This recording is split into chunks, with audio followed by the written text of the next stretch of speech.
BJP का मुख्यमंत्री कौन होगा? आम लोगों के बीच में सियासी गलियारों में यही सवाल पूछा जा रहा है और जैसा कि होता भी आया है, जवाब आधिकारिक तौर पर तो कोई दे नहीं रहा है, लेकिन संकेत कई लोगों के मिल रहे हैं, नाम भी कई लोगों के हवा में तैर रहे हैं। ऐसा लग रहा है कि बीजेपी में मुख्यमंत्री के पद पर कई दावेदार हैं, लेकिन बीजेपी किसके नाम पर मोहर लगाएगी ये कहना मुश्किल है। नए मुख्यमंत्री का नाम तय करने में जातीय क्षेत्रीय संतुलन साधने का पूरा प्रयास बीजेपी की तरफ से होगा, लेकिन इस बात की पूरी संभावना है कि नया मुख्यमंत्री विधायकों में से ही कोई हो। कई सारे नाम हैं जिनकी चर्चा चल रही है। पहला नाम तो प्रवेश वर्मा का ही है, क्योंकि उन्होंने नई दिल्ली सीट से अरविंद केजरीवाल को हरा दिया। वो जायंट किलर माने जा रहे हैं, जाट बिरादरी से आते हैं, बाहरी दिल्ली के हैं, लेकिन इसके बावजूद नई दिल्ली में दम दिखाया। दिल्ली के पूर्व मुख्यमंत्री साहिब सिंह वर्मा के बेटे हैं। जाट बिरादरी के किसी शख्स को मुख्यमंत्री बनाने से दिल्ली के ग्रामीण इलाकों के साथ ही साथ पश्चिमी उत्तर प्रदेश, हरियाणा और राजस्थान के जाट वोटरों में एक अच्छा संदेश जाएगा। प्रवेश वर्मा सांसद और विधायक भी रह चुके हैं। जीत के बाद प्रवेश वर्मा गृह मंत्री अमित शाह से भी मिल चुके हैं और इसलिए उनके नाम को लेकर और ज्यादा कयास लगने शुरू हो गए। एक नाम इसमें सतीश उपाध्याय का भी आ रहा है, जिन्होंने मालवीय नगर से जीत हासिल की है। सोमनाथ भारती को उन्होंने हराया है। बीजेपी का ब्राह्मण चेहरा वे माने जाते हैं। बीजेपी के प्रदेश अध्यक्ष भी रहे हैं, दिल्ली युवा मोर्चा के अध्यक्ष रहे, एनडीएमसी के वाइस चेयरमैन भी रहे, लिहाजा उनको प्रशासनिक अनुभव भी है। उन्होंने संगठन में कई जिम्मेदारियां संभाली हैं।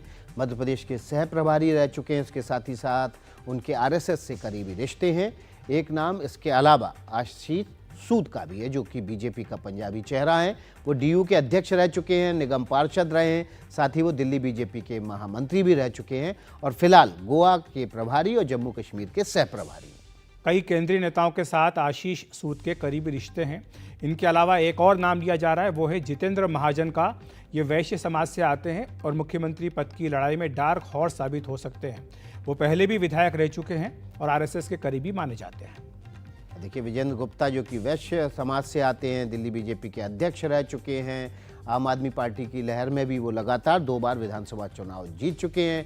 फिलहाल वे विपक्ष के नेता हैं और दिल्ली नगर निगम में भी वो लंबे समय तक सक्रिय रहे हैं और पार्षद की जिम्मेदारी भी निभा चुके हैं। तो ये वो नाम हैं जो कि दिल्ली के मुख्यमंत्री के दावेदार के तौर पर फिलहाल दिखाई देते हैं।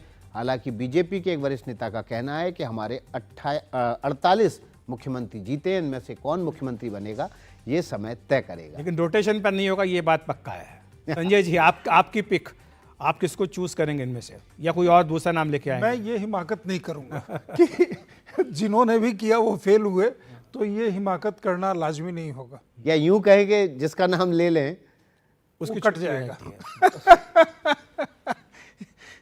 सांसद होना नहीं चाहिए, मुझे नहीं लगता कि सांसद होना चाहिए इस संख्या के बाद 48 पे, लेकिन impossible is nothing for the BJP leadership. Rashid ji, आपके हिसाब से क्या बीजेपी ध्यान में रखेगी? नाम नहीं पूछ रहे हम, लेकिन जो जनादेश मिला है, 27 साल का वनवास समाप्त हुआ, दिल्ली की जो चुनौतियां हैं, उनको अगर ध्यान में रखें तो क्या क्या समीकरण होंगे बीजेपी के मन में जिनको ध्यान में रखें? देखिए, एक तो जो लोकतंत्र का जो पैमाना होता है वो ये कि जो नया जो बीजेपी का जो विधायक मंडल है वो अपना एक नेता चुने, उसमें जिसको सबसे ज़्यादा संख्या हो उसको मिले, वो सबसे लोकतांत्रिक तरीका होगा। मुझे आपका एक इससे थोड़ी सी शिकायत है कि आपने किसी महिला किसी का नाम आपने स्पेकुलेट नहीं किया, क्योंकि बिल्कुल महिलाओं का नाम है। शिखा राय जो कि जीके से जीती हैं, सौरभ भारद्वाज को हराया है। इसके अलावा रेखा गुप्ता हैं जिन्होंने वंदना कुमारी को हराया, तो ये नाम भी विकास प्रवेश वर्मा का भी काफी वो केस बनता है, क्योंकि उन्होंने मतलब एक बड़े चेहरे को, मैं गिरिजा चौधरी से कह रहा था कि वैसे ये जैसे राजनारायण ने इंदिरा गांधी को हरा दिया था, एक बहुत बड़ी उपलब्धि है उनके लिए। और उनका एक मध्य प्रदेश से भी केजरीवाल ने शीला दीक्षित को हरा दिया के दामाद है, वहाँ के नेता प्रतिपक्ष विक्रम वर्मा थे, उनके ये दामाद है, तो मध्य प्रदेश का भी इनका कनेक्शन है। अमिताभ जी, आपको क्या लग रहा है, क्या समीकरण ध्यान में रखे जाएंगे? मुझे लगता है कि प्रवेश वर्मा जी का जो दावा है वो बहुत मजबूत है, क्योंकि जायंट किलर है, जायंट किलर है। दावा यानी हमारे हिसाब से दावा, उनके हिसाब से नहीं शायद। मुख्यमंत्री के खिलाफ लड़ने वाला मुख्यमंत्री का दावेदार सबसे प्रबल होता है। हाँ, कि भाई उन्होंने हराया है मुख्यमंत्री को, नई दिल्ली सीट से आते हैं, जो भी नई दिल्ली सीट जीतता है वो मुख्यमंत्री रहता है। जाट समाज से आते हैं, जाट समाज से कोई मुख्यमंत्री है नहीं, बहुत बड़ा मैसेज जा सकता है। आपको यूपी में चुनाव है, हरियाणा में भी जाट समाज ने भाजपा को अप्रत्याशित रूप से समर्थन किया था, तभी वो जाट समाज के रीजन में जीत करके आए, वहाँ से रोहतक में भी अच्छी खासी सीटें आई थी, तो उनकी दावेदारी तो बनती है। और हो सकता है कि जैसा महाराष्ट्र में हुआ, देवेंद्र फडणवीस की सबसे बड़ी दावेदारी थी और उनका ही नाम हुआ, तो देखना पड़ेगा किसका नाम। बट यहाँ पे डेप्यूटी सीएम्स भी होंगे, मुझे लगता है 2 डेप्यूटी सीएम हो सकते हैं, एक सिख समाज से होगा ही, मुझे लग रहा है 100% फॉर श्योर। 6 मंत्री में 2 डिप्टी सीएम हो गए तो 4 बेचारे निरीह हो छोटा राज्य है ना। और अखिलेश लेफ्टिनेंट हालांकि जैसे गोवा में भी हुआ, गोवा में भी तो 2 हो ही डिप्टी सकता है। सीएम बना, लेकिन वो तो मजबूरी थी बनानी बीजेपी की। यहाँ साहब भी तो है मैसेज देना सिख समाज को एक मैसेज देना पंजाब चुनाव से पहले, तो मुझे संजय जी, लगता है लेकिन जो उसमें से पूर्वांचलियों हो की सकता बात हुई है, हमने काफ़ी विस्तार से चर्चा की, आपको लगता है पूर्वांचलियों पर भी बीजेपी दांव लगा सकती है, क्योंकि बिहार में भी इसी साल विधानसभा का चुनाव होना है? देखिए, बिहार चुनाव से पूर्वांचली को यहाँ पे जोड़ना नहीं चाहिए, क्योंकि वहाँ का वोटर यहाँ का मुख्यमंत्री कौन है उससे मतलब गाइडेड नहीं होता, या वहाँ का मुख्यमंत्री से यहाँ पे एग्जैक्ट। ऐसा क्यों कह रहे हैं आप? क्योंकि यहाँ तो बीजेपी ने जेडीयू को सीट दी, जेडीयू के नेताओं ने यहाँ प्रचार किया, सारे बिहार के नेताओं को बुला के प्रचार सीट करवाया। देना सामंजस्य का है, ताकि ये मैसेज नहीं जाए कि यहाँ पे अलग थलग करते हैं। और यहाँ भी ऐलानिया कोई गठबंधन नहीं हुआ, नहीं, ऐलान नहीं हुआ, सिर्फ अपनी अपनी पार्टी ने अपनी अपनी सीटें कर को दी। हमेशा से दे रहे थे। जैसे वहाँ यूपी में 1-2 सीट दे देते हैं, लेकिन असल जो मतलब जेडीयू का मूल बेस जो है वो कुर्मी बेस था, तो वहाँ अलग वो अलायंस करते हैं। तो इसलिए यहाँ पे मुझे लगता है कि पूर्वांचली फेस अगर होगा, देखिए उसका मूल कारण है कि पॉपुलेशन डायनामिक्स जो है ना दिल्ली का बदल चुका है। वो मदन लाल खुराना जी जब पंजाबी फेस थे, उसके बाद वो लेकर के आए साहेब सिंह वर्मा को, वो एक कारण थोड़ा निगेटिव में जा सकता है वैसे परवेज वर्मा के लिए, कि मतलब ये डायनेस्टी वाला आरोप उन पे लग सकता है। वैसे उनकी दावेदारी बहुत मजबूत है, लेकिन ये एक फैक्टर हो सकता है कि तो कंसिडरेशन कास्ट बैलेंस का रखेंगे या एडमिनिस्ट्रेशन का जो एक्सपीरियंस व्यक्ति हो वो और हो? दिल्ली में मुझे लगता है कि एक सॉफ्ट फेस, भले ही वो आदमी अंदर से स्ट्रांग हो, बाहर से एक सॉफ्ट सुहाव फेस देने की जरूरत होगी, क्योंकि दिल्ली में जो पॉपुलेशन के हिसाब से देखेंगे वो एस्पिरेशनल क्लास है। जो माइग्रेंट भी आता है पूर्वांचली भी, वो अपने आप को पहले अगर वर्कर भी आया तो जो एस्पिरेशनल वो क्लास है, या जो नियो मिडिल क्लास की चर्चा मोदी करते हैं उस क्लास में जाने वाला सेगमेंट होगा।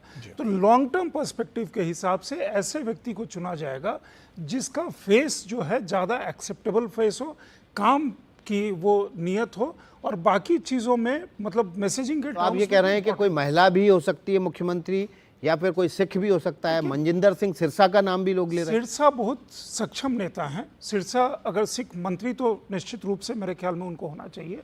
और अगर आप देखेंगे शराब घोटाले में मेरे हिसाब से सिरसा का आर्टिकुलेशन या उनका जो होमवर्क था वो बेस्ट था, या अदरवाइज भी सिरसा मतलब ग्राउंड पे भी अच्छे नेता हैं। आज भी जैसे ख़त्म हुआ तो वो वहाँ पे गए गुरुद्वारे, और परवेज वर्मा भी गुरुद्वारे गए, भले ही वहाँ पे वो थोड़ा सा लेट पहुँचे थे। तो ये जो मैसेजिंग है ना, और पॉपुलेशन डायनामिक्स इस तरह से चेंज हुआ है, तो आप उस चीज़ को ज़रूर मेरे ख्याल में वो ध्यान में रखेंगे कि कैसे वो शिफ्ट हुआ है, उसको हम कैसे मैसेज करेंगे, और इससे लार्जर मैसेजिंग मेरा क्या जाएगा। अब जैसे नायब सिंह सैनी एक नया मतलब इस तरह का चेहरा है, लोगों ने कहा कि क्या होगा, लेकिन उनकी डिलीवरी या केंद्रीय नेतृत्व का विश्वास मतलब इस तरह का था कि वहाँ देखिए किस तरह। अब वो सांसद भी थे उस वक्त जब उनको यहाँ वही है कि मूल देखिए अभी तक जो सांसद मुख्यमंत्री बनाएगा उसमें योगी आदित्यनाथ हैं, नायब सिंह सैनी है, और बीच में एक बार उत्तराखंड में तीरथ सिंह रावत बनाया गया। तीरथ सिंह रावत का जो एक्सपेरिमेंट था वो फेल रहा, लेकिन योगी आदित्यनाथ और नायब सिंह सैनी का जो एक्सपेरिमेंट था सुपर हिट रहा। मनोज तिवारी एक सांसद हैं जिनका नाम लिया जा रहा है कि वो पूर्वांचल के हो सकते हैं, और पूर्वांचली भी हैं, पॉपुलर चेहरा भी हैं बिहार में भी और दिल्ली में भी। तो फिर मतलब वो राजा जी का गाना आज ही से बजने लगेगा, वो जो पंचायत में उनका हिट गाना वो चला था। मूल सवाल ये उठता है कि क्या कोई सांसद इस मैंडेट के बाद किसी को चुन सकते हैं क्या? ये 7 जो लेकिन यूपी में तो जो मैंडेट था जब योगी आदित्यनाथ को चुना गया तो वो तो बेमिसाल था। यूपी की सत्ता में 36 साल के रिकॉर्ड टूटे थे। दोनों में एक ही सिमिलैरिटी है कि यूपी में जब जा रहे थे तो लोग पूछते थे यूपी में चेहरा कौन। अमित शाह जी उस समय प्रमोट कर रहे थे योगी आदित्यनाथ को, मतलब तमाम उन जगहों 7 शहरों के साथ बीजेपी लड़ी थी है ना, और बीजेपी 325 मतलब 80% यूपी के उसके हिसाब से देखेंगे तो स्कोर किया था। उस हिसाब से अगर जाएंगे आप तो फिर यहाँ वहाँ पे सांसद हुए योगी आदित्यनाथ जी, मेरे ख्याल में पहली बार और आखिरी बार काला चश्मा पहने थे। उस समय उनकी आंखों में आई फ्लू था, मैं एक बार ट्रेवल किया था मैंने उनके मतलब साथ, ऑप्टिक्स के हिसाब और वो मुझे याद है कि चौपर में जब हम बैठे थे तो उन्होंने मुझे ये भी बोला था कि विकास थोड़ा सा डिस्टेंस मेंटेन करना, मेरी आंखें आई हुई हैं। ऐसे ही बोलते हैं हिंदी पट्टी में, आंखें आई हुई हैं। तो वो जो है यहाँ देखना होगा कि क्या मतलब महिला तो बांसुरी स्वराज हैं, तो क्या वो या बाकी मनोज तिवारी ने जिस तरह से आज कॉम्प्लीमेंट किया स्टेट वीरेंद्र प्रेसिडेंट सचदेवा को, वीरेंद्र सचदेवा जी को, वो बड़ा इंटरेस्टिंग था। डार्क हॉर्स हैं वीरेंद्र सचदेवा जी। मैं कहूँगा जितने भी हमने अध्यक्ष देखे हैं पुराने पिछले कुछ सालों में, उसमें सबसे अग्रेसिव और स्ट्रांगली बीजेपी को डिफेंड और उन्होंने सेक्रीफाइस भी किया इस सेंस में कि उन्होंने चुनाव नहीं लड़ने का फैसला किया ताकि पूरा समय वो पार्टी को दे सके। पिछले 2.5 साल में वीरेंद्र सचदेवा ने झुग्गी झोपड़ी में रात बिता के कार्यकर्ताओं को मोटिवेट करके झुग्गी झोपड़ी में एंट्री ली। उन्होंने आम कार्यकर्ता से प्रदेश अध्यक्ष तक का सफर तय किया, लो प्रोफाइल रखा, ना लोकसभा लड़े ना विधानसभा लड़े, और ऐसी बिरादरी से आते हैं जिसमें बीजेपी का दिल्ली में सबसे भरोसा है पंजाबी समुदाय से। 24 सीटों में पंजाबी समुदाय का दबदबा है। तो जो बात आप कह रहे हैं कि डार्क हॉर्स हैं, लेकिन गैर विधायक बना देना बीजेपी ने, मतलब ये 2-3 एक्सपेरिमेंट छोड़ दीजिए तो किया नहीं कभी ऐसा। और गुंजाइश कहाँ बनेगी? इस्तीफा किसी को देना होगा, फिर बाई इलेक्शन होगा, और फिर जैसा आम आदमी पार्टी के कह रहे हैं अतर जैदी साहब की खाली 2% का अंतर है। नहीं, अतर जैदी साहब वाले पॉइंट सही पे बात मैं तो वापस आपको करना समझ चाहता हूं। सही बात नहीं है। 2% के अंतर में मत जाइए। 1% पे, आधे % पे सरकार ने 4% 3 या 4% अंतर 4% का है। स्विंग कितने परसेंट का है? आम आदमी का पार्टी का वोट शेयर खिलाफ 10% गिरा है। इसी बात पे मैं आशीष श्रीवास्तव जी को लाना चाहूंगा, काफी देर से वो इंतजार कर रहे हैं, कांग्रेस पार्टी के प्रवक्ता। आशीष जी, हमने अतर जैदी साहब से पूछा था यही प्रश्न, जो बात कही भी जा रही है आज दिन भर विश्लेषण में, कि आखिर कांग्रेस पार्टी को चुनाव लड़ने की जरूरत क्या थी। कुछ लोग तो ये भी पूछ रहे हैं, और फिर ये भी कह रहे हैं कि कांग्रेस पार्टी लड़ी इसलिए 14 सीटों पर आम आदमी पार्टी हारी। अगर कांग्रेस और आम आदमी पार्टी का गठबंधन हो जाता तो शायद बीजेपी की सरकार नहीं बनती। देखिए, मैं इस पे थोड़ा पीछे से शुरुआत करूंगा। सबसे पहले तो आप लोगों ने जो 2 कारण बताए कि आम आदमी पार्टी की सरकार क्यों गिरी, सबसे पहला कारण आपने बताया भ्रष्टाचार, और दूसरा आपकी आवाज़ चली गई, शायद कुछ तकनीकी गड़बड़ है। आशीष जी, जी आपके पास फिर से लौटेंगे आशीष जी, तब तक जी आप बात जारी रखें आशीष जी। हमारे पूर्व अध्यक्ष आज भी जी बोलिए। हेलो जी। तो 2 साल पहले जब ये कंप्लेंट की थी, शराब घोटाले का उजागर किया था, तो वो करने वाले कांग्रेस के पूर्व अध्यक्ष दिल्ली प्रदेश के चौधरी अनिल कुमार जी थे। तो वो आज भी मेन कंप्लेनेंट हैं, और उन्होंने ही उजागर किया, और उसी के बेसिस पे अरविंद केजरीवाल हो, मनीष सिसोदिया हो या सत्येंद्र जैन हो, सभी जेल में गए। और आप देखो, ये जितने लोग जेल में गए सभी हार गए ये चुनाव। तो कांग्रेस पार्टी जब ये 10 साल 11 साल से आम आदमी पार्टी थी, तो आम आदमी पार्टी के को जब विपक्ष कांग्रेस यही कह रही थी कि आप जवाबदेह बनिए जो आप कदम ले रहे हैं दिल्ली के जनता के लिए। तो शराब घोटाले को उजागर किया, और ऐसे कई घोटालों को उजागर किया, जिससे कि आम आदमी पार्टी की साख कमजोर हुई पूरी दिल्ली में। क्योंकि दिल्ली में आम आदमी पार्टी के खिलाफ दिल्ली में चुनाव लड़ रही थी कांग्रेस, तो ऑब्वियस आम आदमी पार्टी ही सरकार में थी, तो उनके खिलाफ अगर चुनाव लड़ेगी तो आम आदमी पार्टी को उजागर करेगी। तो इसमें ऐसी कोई बात नहीं है कि हम दिल्ली में चुनाव नहीं लड़ रहे। हमने 15 साल शासन चलाया है, तो हम पूरा हक रखते हैं कि हम स्ट्रांगली। पर इससे आपको क्या फायदा हुआ आशीष जी, आम आदमी पार्टी को कमजोर करके? क्योंकि 8 महीने पहले तो आपने उनके साथ मिलकर लोकसभा का चुनाव लड़ा था, आपने एक दूसरे के लिए वोट मांगे थे। लोकसभा चुनाव एक अलग चुनाव है, जहां पे हम भाजपा के खिलाफ जितने भी लोकतांत्रिक संगठन है उनको हम साथ लेकर चलने को तैयार थे। लेकिन जब हम दिल्ली की बात करते हैं, तो दिल्ली में आम आदमी पार्टी सत्ता में काबिज थी, और आम आदमी पार्टी दिल्ली के जनता के साथ जो वादे करके आई थी, और जिस भरोसे पे दिल्ली की जनता ने आम आदमी पार्टी को चुना था, वो बिल्कुल भी उस पर खड़े नहीं उतरे थे। और उसके बाद हम सारे लोग मिलके इसको बार बार देख रहे थे कि जितनी बार वो भ्रष्टाचार पे आए थे, और भ्रष्टाचार कर करके उन्होंने शीश महल खड़ा कर लिया।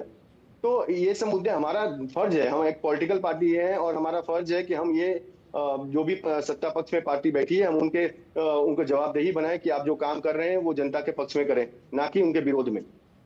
लेकिन आशीष श्रीवास्तव जी, ये ऐसा तो नहीं है, मतलब आप जब आपको सूट कर रहा है तो आपको साथ में ले लेते हैं, जब नहीं सूट कर रहा है तो छोड़ देते हैं आप।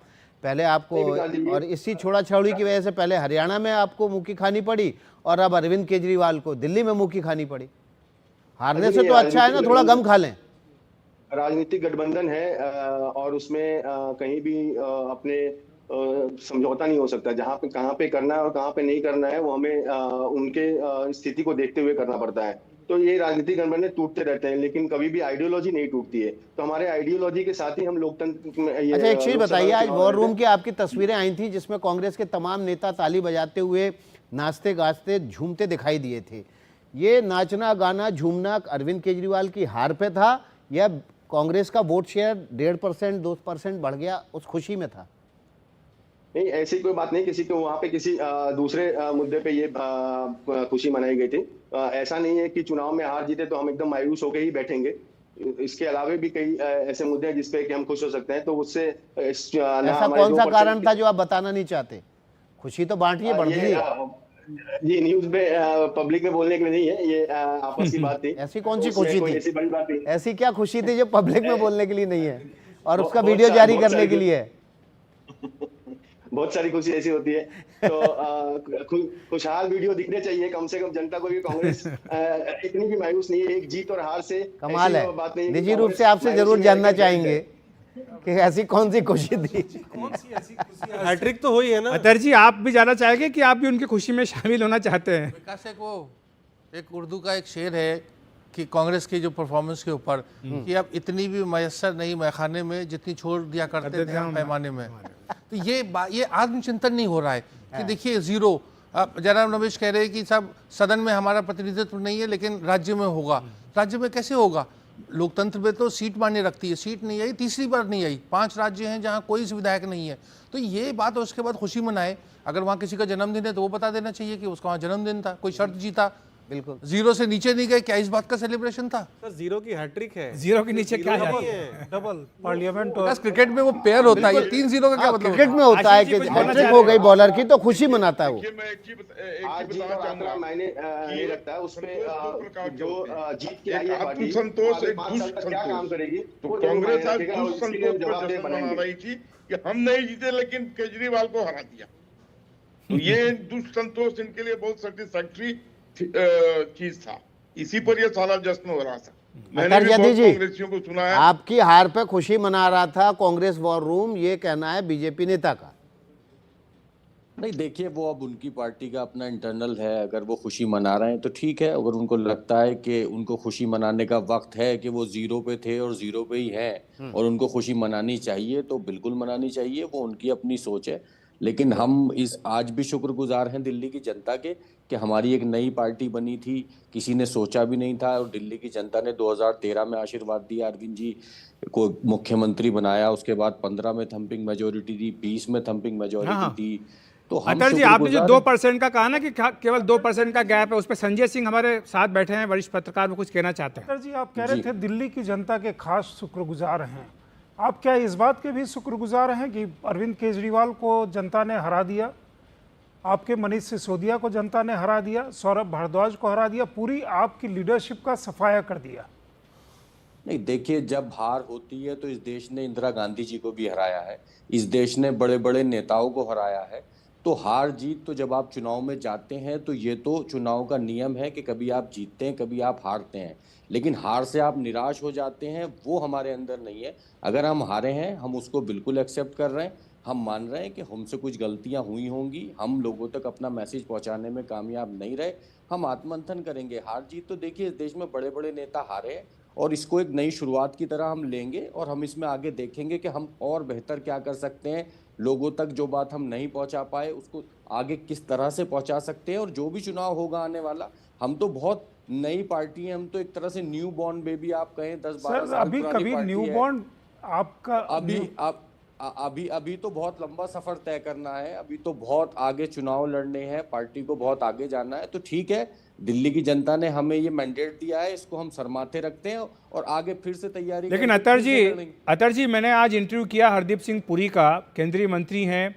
उनकी भविष्यवाणी है कि आम आदमी पार्टी आज की हार के बाद अब बिखरना शुरू हो जाएगी, पार्टी टूट जाएगी, पार्टी जल्दी खत्म हो जाएगी। वो ये कह रहे हैं। देखिए, जब हम 2013 में चुनाव लड़ रहे थे ना, तो 2013 में जितनी बड़ी पार्टियां थीं इस देश की जो दिल्ली में चुनाव लड़ती हैं, वो सब यही कह रहे थे कि ये लोग सिर्फ इस चुनाव के लिए हैं और ये लोग बरसाती मेंढक हैं। चुनाव है तो ये हैं और जब चुनाव खत्म हो जाएगा तो ये देखे से नहीं मिलेंगे। आर्काइव्स में आप जाके ये फुटेज अभी भी पड़े हुए हैं। 12 साल पुराने वो नहीं देख तो सकते ये बात हैं। सही है अतर जैदी जी, आपको याद दिला दूं, पता नहीं आप अन्ना आंदोलन में पार्टी से जुड़े थे कि नहीं। उस समय अगर अन्ना आंदोलन से जुड़े होते तो उस समय जितने चेहरे थे उसके 90% चेहरे आपकी पार्टी छोड़ के जा चुके हैं। आपकी पार्टी में सिर्फ 1 और 2 लोग, नंबर 1 और नंबर 2, मनीष सिसोदिया और अरविंद केजरीवाल, 2 ही लोग रह गए। बाकी उस समय जितने चेहरे थे सब छोड़ गए। नहीं तो ये देखिए, बात कोई आप- नई नहीं थी, उस समय जो कहा गया था वो अक्षरता सत्य साबित हुआ है। नहीं, देखिए आप किसी भी पार्टी को उठा के देखेंगे, चाहे वो बीजेपी हो, चाहे वो कांग्रेस हो, या किसी भी स्टेट की कोई पार्टी हो, बहुत से नेता आते हैं, बहुत से नेता जाते हैं। पॉलिटिक्स में सब कुछ चलता रहता है। लोग अपने कन्वीनियंस के हिसाब से पार्टियां ज्वाइन करते हैं, छोड़ते हैं। तो ये तो आप और पॉलिटिकल अगर नहीं, पार्टी इसमें से चला ज्यादातर रहे- लोगों ने कोई पार्टी नहीं ज्वाइन की। उनका राजनीति बदलने का जो जज्बा था वही मर गया, राजनीति ही त्याग दी ज्यादातर लोगों ने। नहीं, वो अब उनका अपना निर्णय था, लेकिन राजनीतिक दलों में ये सब चलता रहता है। बहुत सारे लोग आएंगे जाएंगे, ये सफर चलता रहेगा इसी तरह से। तो ये कोई इतनी बड़ी बात नहीं है। लेकिन मैं फिर से यही कहूंगा कि बिल्कुल आज बीजेपी की जीत हुई है, हम उनको शुभकामनाएं देते हैं और हम जो भी हमारी गलतियां रही हैं उस पर आत्ममंथन करके आगे बढ़ेंगे।